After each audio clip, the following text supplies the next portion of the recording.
Good morning, YouTube. Namaste. I hope that you're doing well. As soon as I can get a confirmation that everyone is here and I can see all of you on screen, I'll pull up my chat.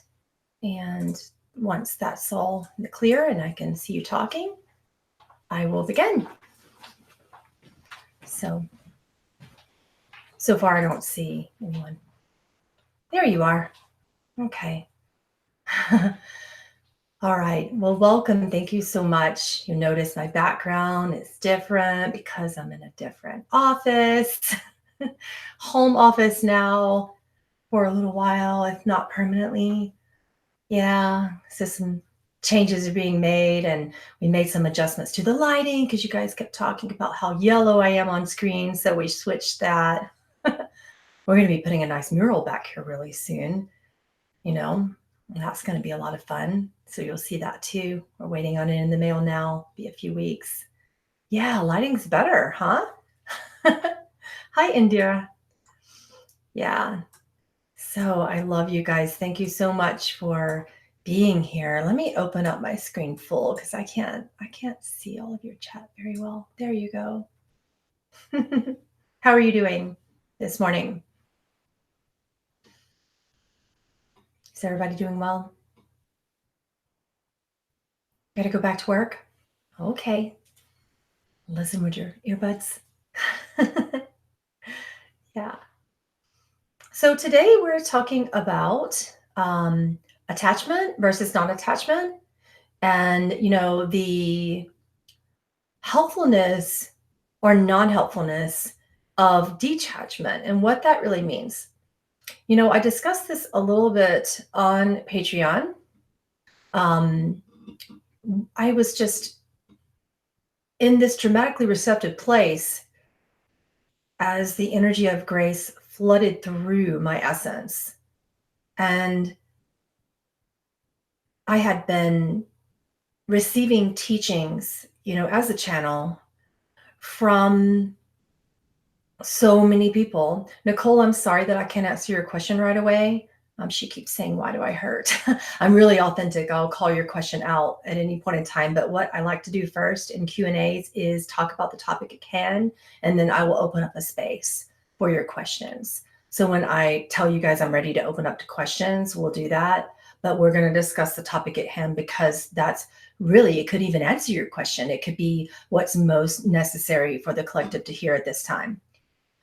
It's not my detachment to your question, believe me, because I really, really relate to that question right now, and I'd be really happy to answer it. However, it does need to wait until we get through the topic. If you could just give me a little bit more of your patience and tolerance and grace with that, I would be immensely appreciative. So I was in this receptive place, and it had really been kind of poking at me for a while, this whole attachment, not attachment, detachment, neutrality, oneness equals detachment and neutrality, and non-attachment, and all these words. Human language can be so restrictive sometimes. Good morning, Corey. I love you too. Good morning, Anya.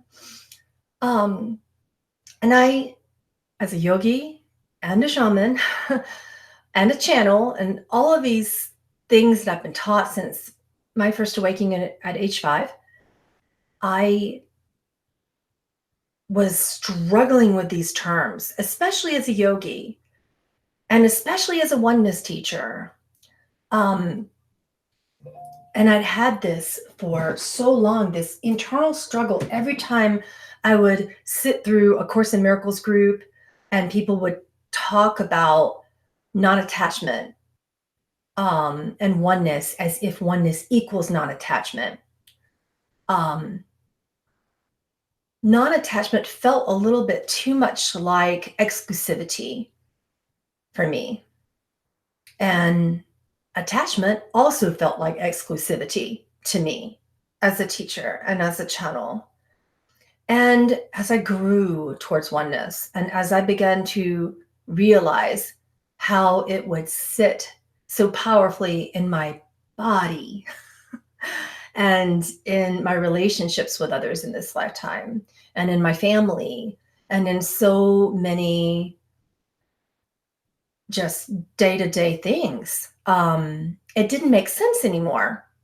So when I got the answer to this question, I was connecting with the Christ consciousness, with Yeshua, with Isa, Master Isa, with Adiyogi, you know, Maharshi Mahesh Yogi, Nisargadatta Maharaj, many of the beings who I felt so strongly guided by, who I hold in such reverence my whole life here, in this time anyway.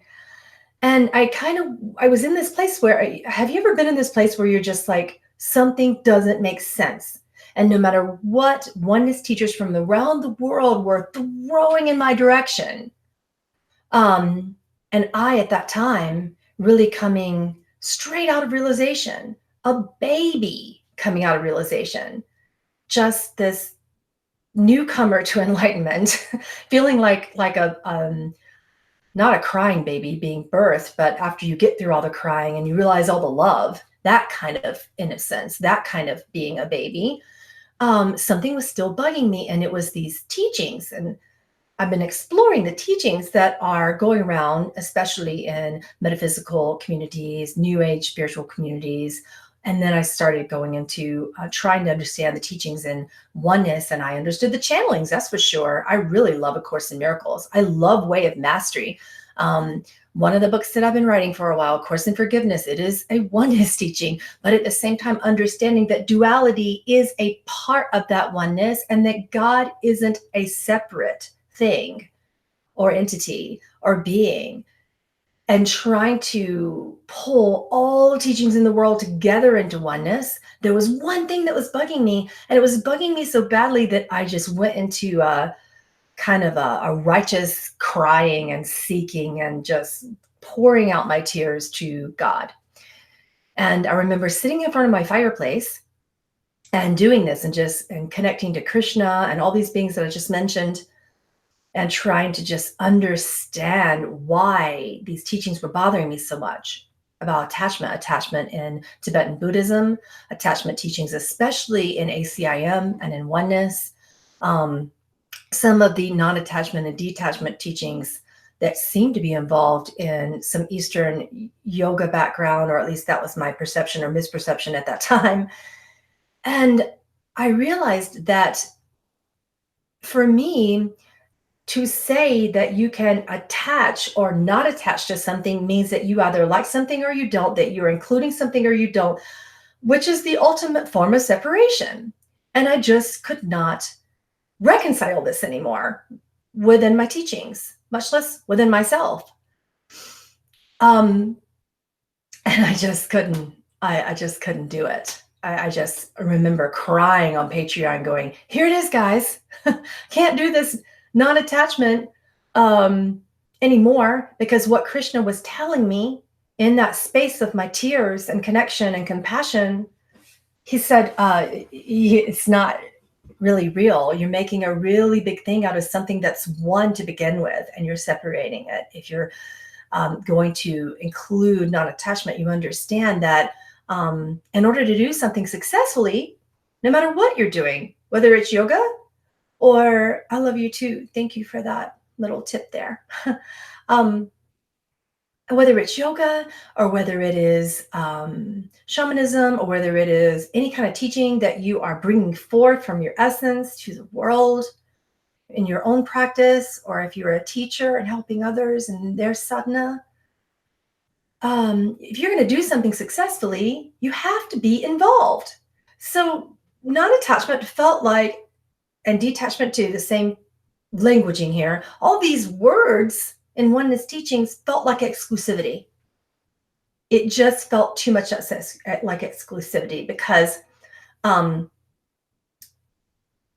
in order to connect, connection is the thing, and connection is what the entire human conscious collective needs most right now. The biggest thing that I've observed that needs to come to the surface in the human conscious collective for awareness and for wholeness and for those of you healers out there who like this word integration, if you will. I just like the word awareness. When you're aware of something and you simply choose another higher love-based, grace-based frequency, you choose again. You don't have to integrate something because everything is one to begin with. So in this principle, I began to observe that in order to do something successfully, I had to be connected. And connection means involvement. Again, you cannot do anything successfully in your life without being, number one, connected emotionally, and number two, involved. And number three, then you evolve within that loving connection, within the bridge of consciousness, which is the technology and science of compassion. That's your tool, the compassion.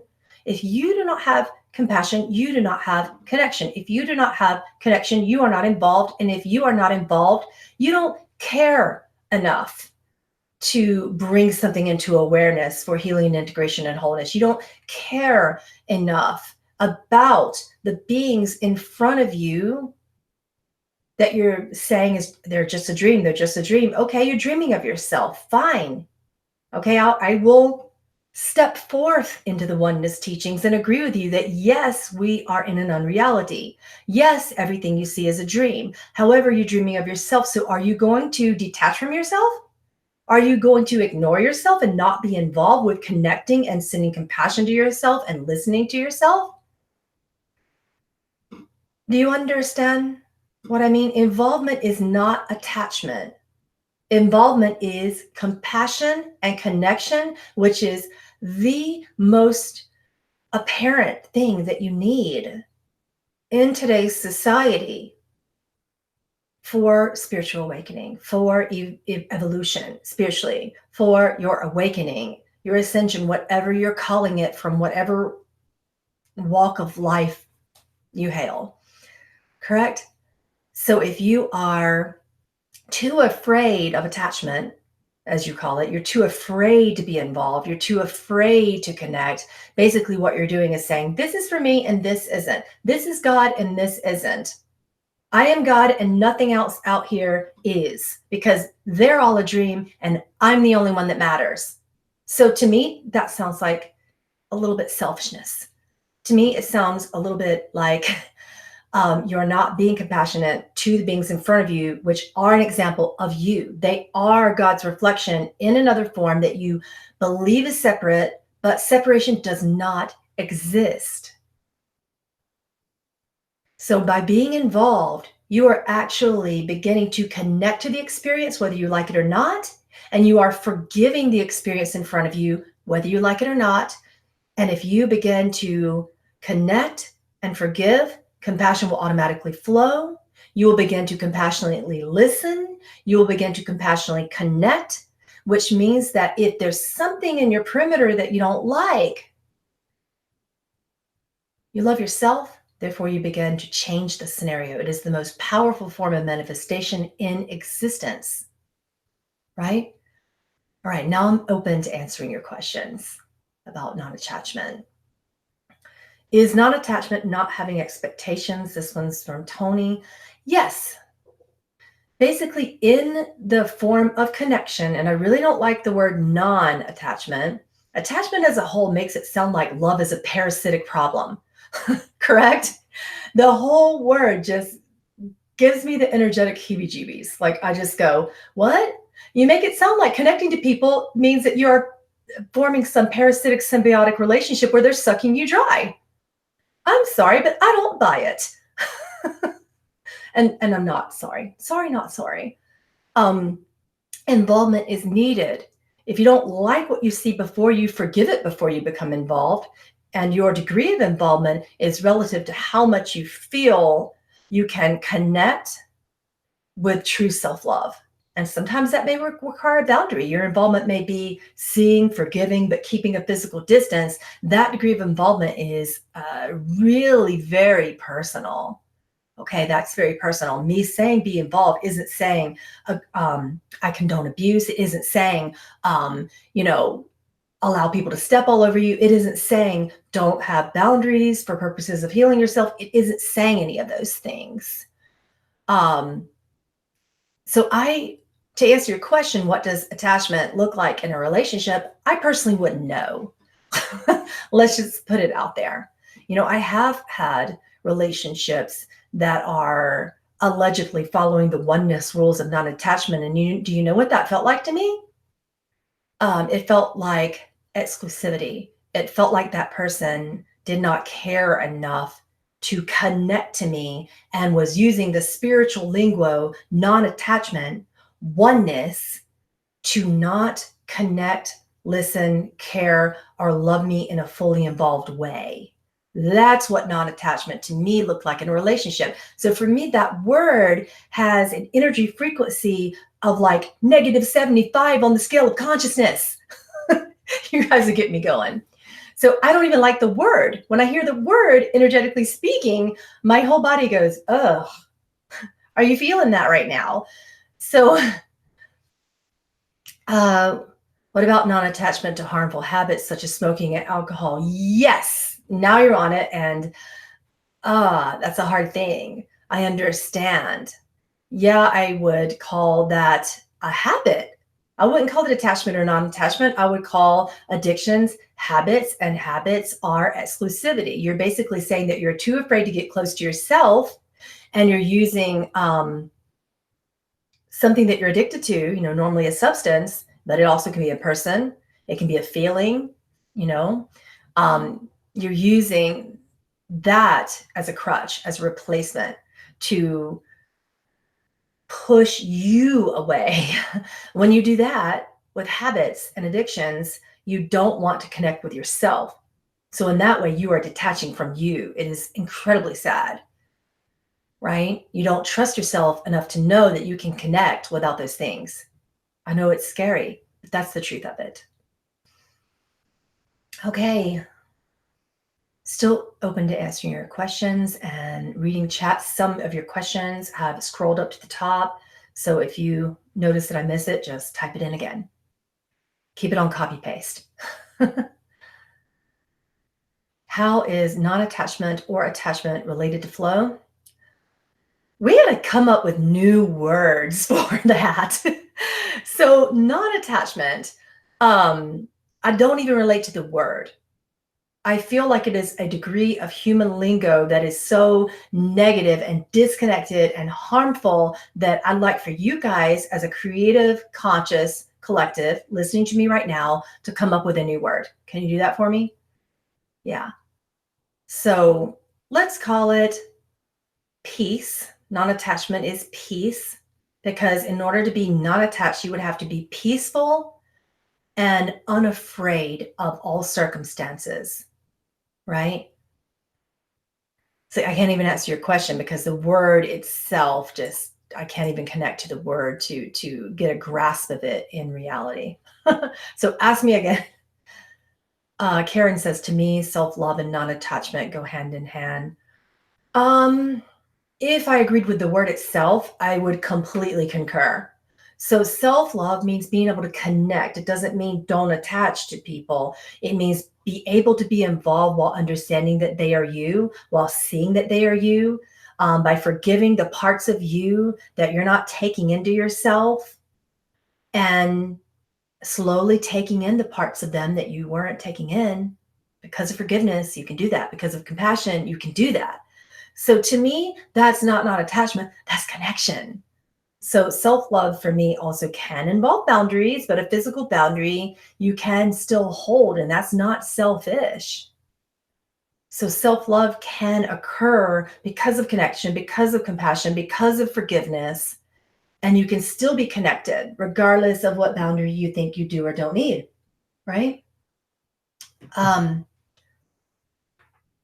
How do you connect with you? Are you asking me that as a personal question? Because there's so many ways to connect. Are you asking that as a whole? You're a chocoholic? Okay. Well, switch to raw, dark chocolate. Start there. Maybe it can be sweetened with honey, and maybe it's primarily cacao. Going back to the question about non-attachment being expectations. Expectations are a sure path to physical and emotional death and death energy. Primarily, that's what that is. It's just a sure path to that. So every time you have an expectation of something, you are basically telling God within you that you, from the ego, not you from the I am, the ego knows the way better than the I am. Every time you say, this is the expectation and this is the only way that I will have it, maybe God knows better than your ego, because it would only be the ego within you that would say, I know better than God. So I try really diligently to not, I observe when I'm holding expectations and I go, okay, is that ego saying that and playing around with me and saying it knows better than God? Right? So this is what expectations can do. It is a sure path to disconnection because we really don't know the way. And to admit that we don't know, guys, is one of the most powerful things, because when you say you know, you only have a limited power of dualistic choices to begin with. Because normally when you say you know, it's like, I know this or I know that. You will tell yourself that the outcome of what you are expecting is either good or bad. And you tend to ignore, the ego tends to ignore all of the potential paths in between, all of the gray matter. We don't know that yet in the ego, right? You're involved, yet there's a balanced path to the observer becoming the observed. And then at some point, the observer and the observer are one, and they never even remember a time when it was different than or other than. Next question. I am a sensitive being. It's hard to manage my feelings and emotions. I'm wondering how to get peace. Well, you said something that's key. You used the word wonder. Wonder is the first step. And you would ask yourself, I wonder how I would feel without that harmful emotion, if you're talking about harmful emotions to begin with. I wonder, what would that feel like to feel something different? What would I rather feel instead of that? What would that mean to me to feel that way instead of that? What would my life look like to feel something better? It's a question to ask. I have a process on Patreon called Emotional Alchemy 101 that guides you through these questions of self-inquiry. Because in my experience as a teacher, because humanity still views everything as so separate, there were a list of questions to self and then a list of questions to ego, because you believe that they are different. And when you start with ego and you play around with it, yeah, it's sneaky, yeah, it's snaky, yeah, it's going to pull you in different directions, and then you're going to let it go. This is why you play around with ego processes all the time until you're done. And then one day you wake up and say, now I'm ready to inquire to actual self. Now I'm ready for realization. I'm done playing with the ego's sneaky, snaky ways, and I'm finally going to listen to my self. Self. Few more minutes for another question. I'm going to give this another 5 minutes before I leave and get ready for my day. How can we differentiate between an abusive and toxic relationship with a bipolar person and one that is healthy enough to remain compassionate? And if you have to ask the question, you know that you are not in the latter, and that you are within the former portion of your question. Okay.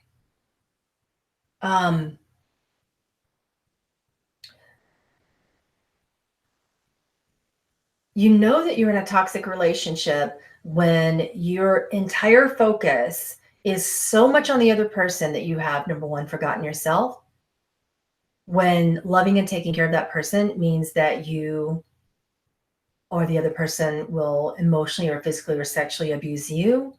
It's not about if the person is bipolar or not. Those are labels. That's a big thing to go into if we're going to talk about conditions and labels in society today. So my concern is not if they're bipolar, if they're this, if they're that. That too can be a misperception. But what it's about is compatibility. You're either compatible or you're not. And if you're not compatible and you don't love yourselves to begin with, then that clashing of the ego produces the toxicity emotionally and sometimes physically and sexually that lie therein and that result from that. And it's not a matter of how to differentiate, because that separation, are you feeling at one with yourself with this person or not? Can you forgive the situation? And when you do the behaviors change or not? Are they loving or not? It's not a matter of if they're sick or not, if it's toxic or not. You know it's toxic. You know this already. We don't have to labor that to give you an excuse to get out. Some people use labels as an excuse to do what they know they need to do to begin with. Are you connecting with me? Is that making sense? Are you feeling me there and hearing that? So, yeah. Do I still use and speak light language? I know you use source tones. Yes, I use source tones. Light language, it comes out in song. If I'm around someone who also knows it and speaks it, we tend to connect. It just happened not too long ago at a solstice event. This past solstice, I met someone and she began to speak light language to me. So sometimes if people will speak a light language, then I will be catalyzed by it and feel the connection and speak back, and we connect back. And it's incredible to do that. But, do I do it in sessions for healing when people ask for it, or when I feel called and when they feel comfortable? Yes. Do I do it in my daily life? Only if I'm singing. Sometimes I'll randomly go into light language songs. Haven't recorded any yet, but I did just record an album. So it is called Transcendental Mantras, Grace. And if you look up my name on iTunes or Apple Music, Spotify, Google Play, any of those places right now, you will find my first album. And in July, we have plans to record a second one. And that one will be called Transcendental Mantras, Compassion. So you can find that there. And source tones, yeah, I do them every day. If you want a source tone to connect to your unique God sound, you can find them on my website. There again is still a 33% discount for that right now. When you join Patreon, you just message us from your Patreon account and you will be given that 33% discount for any of my sessions or mentorships or source tone, anything like that you see on the website. So that's going on until the end of June. We have 2 more minutes and I'll take David's question last. Love you, David. How do you reopen when your system reflexively shuts down in response to perceived but not real threats in a relationship? You must face them. You must breathe with that person, remembering that they are you. Try to connect your breath to the breath of your partner and try to instill any sort of meditative practice. I use mantra for this. One of my favorite affirmations and mantras given to me for connection and my soul essence channeling process, which if you guys are curious about the techniques for the way that I channel, there's a class right now on my website called Soul Essence Channeling, Talking to the Higher Self, and it gives you all these inquiries that were taught to me by the masters that we discussed today. One of them is, I am you, you are me, we are one eternally. And then I'll go through the faculties and the senses to connect with breath, because the breath reminds the mind to calm down, and then the mind will tell the senses what to do so that you no longer perceive that person as a threat. Like, you could know that they're not, but maybe both of your bodies are doing something, that's causing this reflex. And what you do is do that mantra. You can do it together. If the other person is unaware, you can just do it alone.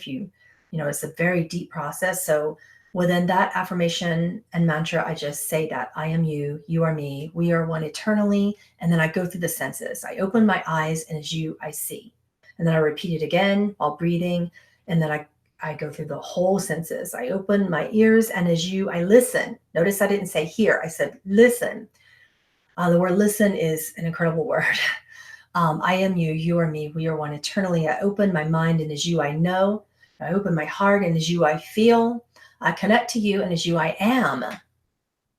So those are incredible ways to get through that perceived ego threat that causes the fight, flight, or breathe response in the brain. You love my album? Thank you. I'm really glad you're liking it. It's really different. I wasn't sure what was going to happen when I recorded my first album. It was an incredible production, and it was just I think I was spiritually high from it for like a week thereafter at least. And my production guy, my sound engineer, is amazing, and he's also very creative. And we had never met before, and we just kind of clicked. When that happens in music, musicians out there, artists out there, you know what I mean. And he just kind of let me do my work. He just kind of sat back, and I'm like, well, I don't know what's going to happen, so here it is. And once we got all of the singing bowls set up, and this album does include singing bowls, we just started. He just sat back. He's like, I'm going to hit record and just go, just do what you're going to do. And that was what needed to happen. I got into a meditative space, and I just let it flow. And I was trying to bring about the frequencies of grace. So I brought my Samaveda. I love Vedas. I love sacred text. And basically, I brought my Samaveda and I opened it up to a page that I had no idea why Spirit wanted me to do that. And I used that particular Veda, and it was incredible to find that particular download of information, because Vedas are a technology, right? They're a sacred technology. And I just pulled out the bowls and I just sang, and I let what would come just come. Okay. And it was incredible what happened. And the first song is called The Grace of Samaveda. It was my favorite one. And it was completely channeled. I did not practice it. I had never sang it before. I had no idea what was going to come out. And talk about trust. Like, I had no idea what was going to come out. And I was just trying so diligently to not let fear take over and not let the technical part of me take over. But it didn't happen. I didn't become afraid, not even once. I was excited the whole way. And that thing was completely channeled. And then I did the Bhajamani Mere, which is, incredible. And I did it as a tribute to my favorite artist who inspired me, my favorite mantra artist of all time. So it was a tribute / cover song to Niranjan Kaur, but not complete cover. That was mostly a lot of my instrumentals in there with some of her melodies. So I did that as paying respects to her. And then finally I did the Mool mantra, Ekonkar Satnam, Satguru Prasad. And those are my two Gurmukhi mantras. And that you've heard before. I did that for those of you who have been following my work for a long time. The Mool mantra has been one of my favorite activations. So that I was completely prepared for. So that one was, you've heard me sing that many, many times. That was a favorite, and I did it because you asked for it. And I did the Bhajamani Mere because you asked for it, and as a tribute to Niranjan Kaur as well. If you don't know who she is incredible, and her voice has a similar frequency to mine. So I'm going to go. I just have a few more minutes before I have to get back to work, or start work rather. I'm going to make a strong attempt to see you tomorrow at the same time. And if I do not, know that I will be back soon. All right. I love you, and I will see you hopefully tomorrow. I'm loving these connections and chats every day. Namaste, Satnam, be blessed.